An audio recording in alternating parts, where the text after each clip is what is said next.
All right, I'm back. I'm live.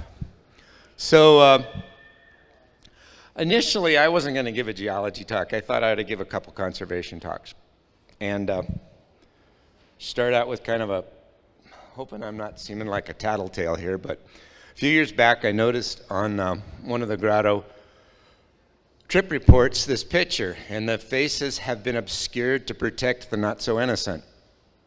What the Caver's Creed is: take nothing but pictures, kill nothing but time,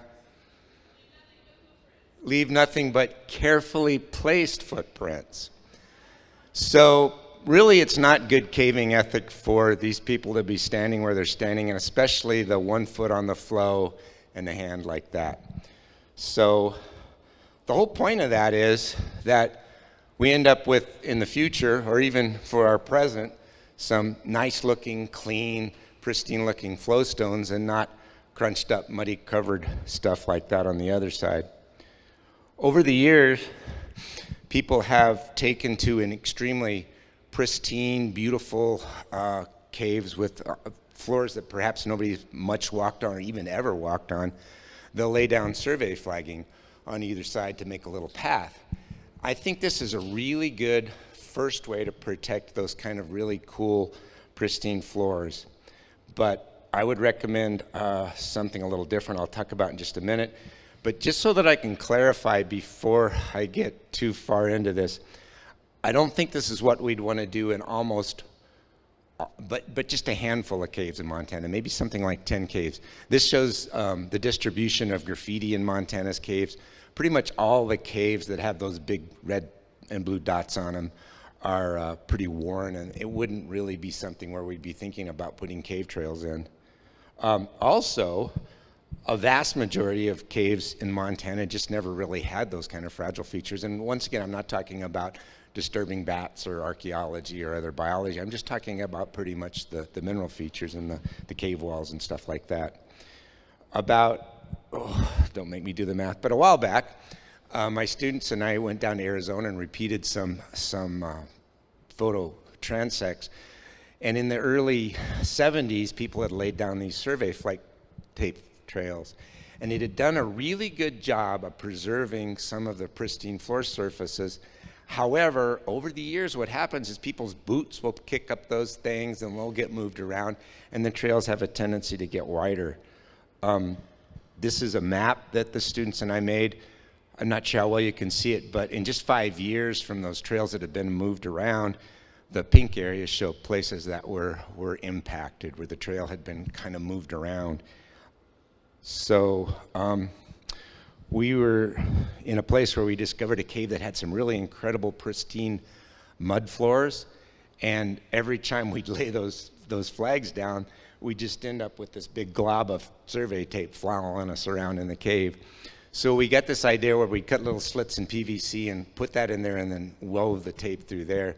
Later on, some of these crazy wildlife biologists told us that PVC degasses and it might be killing things and all this. So we tried to develop other ways. Ian actually worked on this using some fiberglass covered, plastic covered aluminum rods and putting them up, drilling them in, and with some nylon paracord between there. This seemed to be a pretty effective way. The idea of putting them up higher like that was so that the wood rats wouldn't eat the paracord in between. In some of the places, we thought we'd put rocks down there and also a reflective tape path to kind of delineate where we had put the rocks. This seemed to work really good, but there wasn't a lot of wood rats in this area. So this is up in Granite Mountain Cave, where we attempted to put trails in. A little ways up where we thought the wood rats couldn't get to them, but boy, those pesky guys, they ate all that paracord within a few years. So we went back, and I haven't gone back since, but I think this will work. We ended up using some of that real thin cable that you have on bicycles to turn your gears, and I think that'll keep them, because they didn't eat the posts, but maybe we got some pretty intense wood rats up there, I don't know. Just give you an idea what some of the floor surfaces we're talking about. This is in Kilwine's Cave. These are gypsum snowballs, and nobody has ever walked over there. But if they do, it's just going to be trashed. I mean, these are just like little puffy cotton candy type things all over the floor. So we did lay in a trail there, and because there was no evidence of wood rats, we used some of this construction cord that I think will probably last pretty good and line both sides of the trail throughout almost all that part of the cave. You'll notice we did leave some flagging in places. There was a bat skeleton there that we were hoping people wouldn't step on.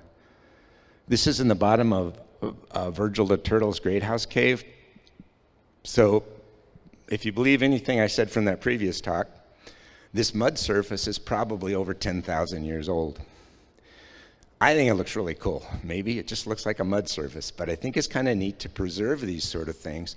So the initial explorers, me included, weren't being incredibly careful where we walked, and we went back and remapped some of it, but there's still a lot of it preserved, so we went ahead and put in this trail with just spoons, hoping that it would keep people in the main part of the passage and perhaps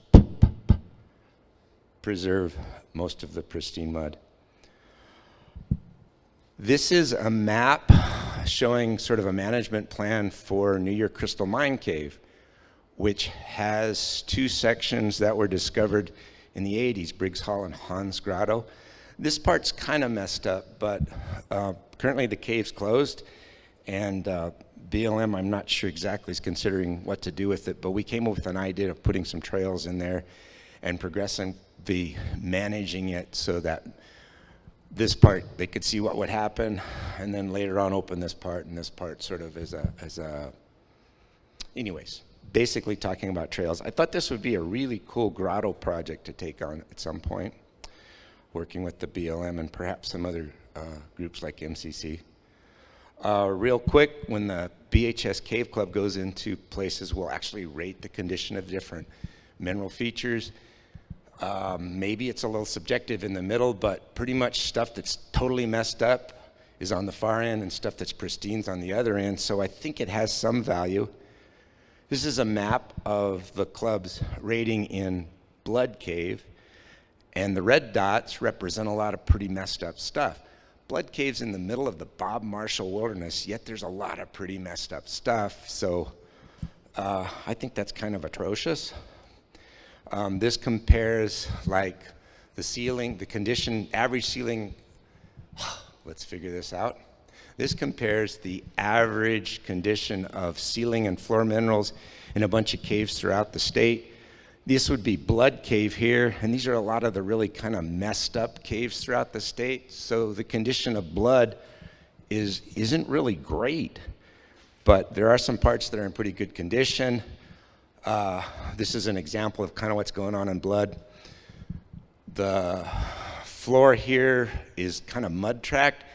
If the caver had gone up on this ledge, they could have avoided messing that up. So I think it would be worth maybe considering in the far future a grotto project to something like Blood Cave and cleaning up some things and maybe putting in some trails to conserve that place a little better. That is the end of my talk. Thank you very much. Oh, questions? I'm out of here.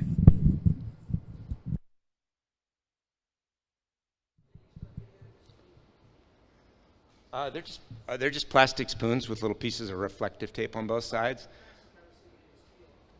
Pardon me? Plastic. At that point in the cave, you're 800 feet below the surface, and there's no evidence that wood rats are going to go in there and mess with the spoons. But maybe we'll come back and there'll be some rats playing spoons. Problem with the popsicle stick is they're wood, and it would rot away, yeah. Oh, yeah. That was one of the first things when they started coming up with survey markers with that stuff, and I think some of the materials, PVC being one that they're kind of saying that we should shy away from because of degassing and stuff like that. And I don't completely understand it, but I'm trying to behave myself.